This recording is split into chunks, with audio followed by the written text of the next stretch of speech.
We want to return to the drought tonight, but something similar to what we did last night. I don't want to dwell too much on the hardship. Our regional viewers know what's happening where they live only too well. But as we've discovered through this drought, there's so much happening behind the scenes to assist farmers, to assist their families, and of course the town suffering through these wretched conditions.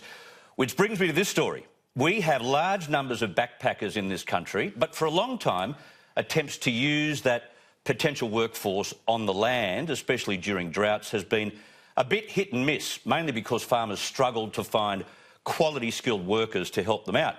It's not an easy working life, as you could appreciate. But one woman in WA is seeking to bridge this gap and has created a training program that prepares backpackers for life on the farm and provides farmers with the help they desperately need. Joining us now from York in WA, she's on Skype, is Ley Webster, Lead Coordinator of Workin Oz. Ley, good evening to you. Hi, how are you going? We're doing very, very well, thank you. You've got a great picture. How is this being shot? Just to explain to our viewers how we do this stuff. Very technical, right? So it's just a Samsung phone from my office, yep. You've just lent it against a book or something, have you?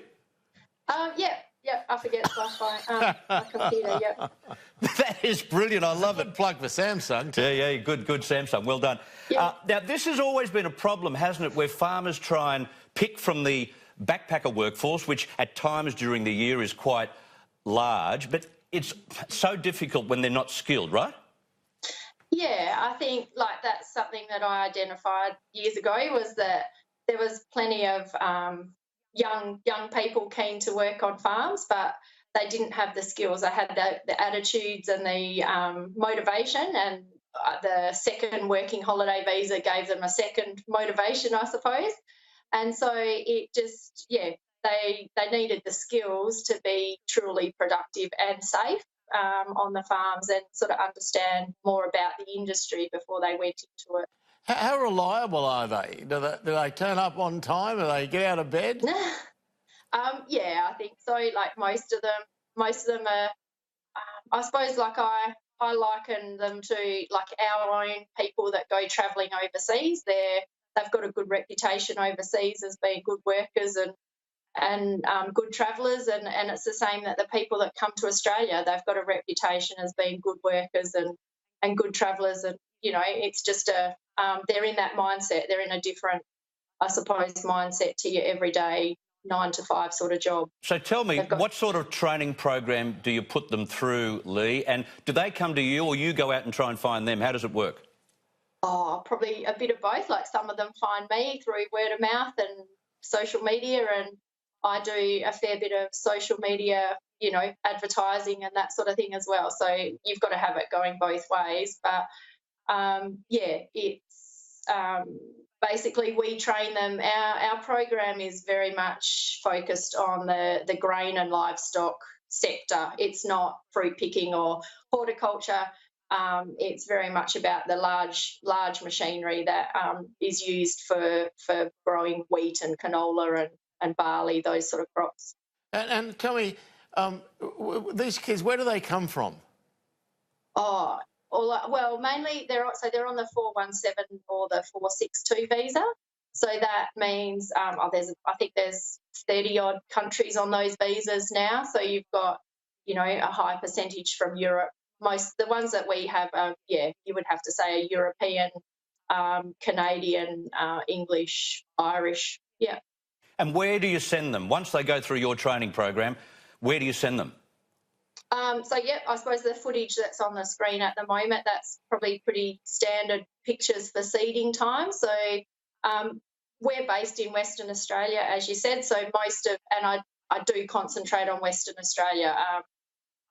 Because of my goal is to train them and find them jobs and support them through those jobs, because, that it's a big cultural experience for some of them, so they need to have that background support, and I can only do that really well in WA. I can't be spread across the whole of Australia. So once they've Wish you were. Yeah, not yet. You will be, Ley, don't worry. Yeah, Well, I mean, Yeah, this is... once they've got experience, it's easier to send them, to place them on the East Coast because I know more about their, obviously their experience. They're more settled, more capable. So, there's a few that do go to the East, but predominantly it's Western Australia.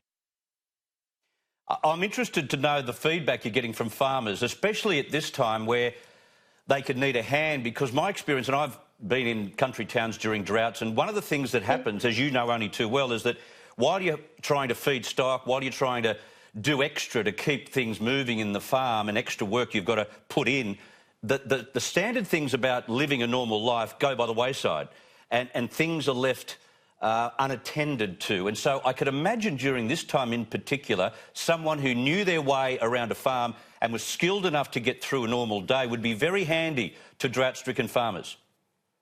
Yeah, I think so. I think probably just educating them on what's normal and what to expect out there as well, and that really what's going on, so they understand, that it's like the farmers, the external pressures that the farmers are on. If most people understand that, then they have a bigger acceptance of some of the situations. That's like farming's not 9 to 5, and that's what a lot of them sort of expect. And what are the farmers saying back to you after they take your backpackers?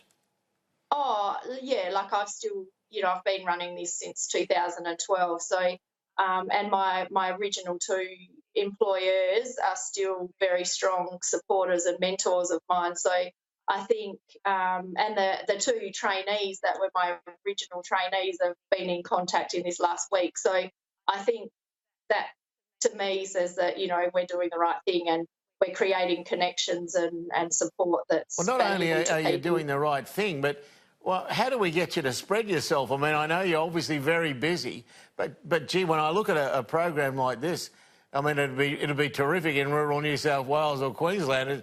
It's not specific to Western Australia. We could deal with it. Have you got the time to spend to come and start this thing all over the country? Probably not at the moment, but yeah, it's something. Yeah, obviously we need to keep working on it, and maybe some more. There's not a lot of. I think what I found when I started this was there wasn't a lot of support for international people wanting to get training. It's very expensive for them, and really they just want some skills to get started and to get to work. So it was trying to provide them with more support. And Ley, are you getting any pushback? Are you getting any pushback from West Australians who say, well, hang on a minute, why are you training backpackers? What about local workers? Give them a shot.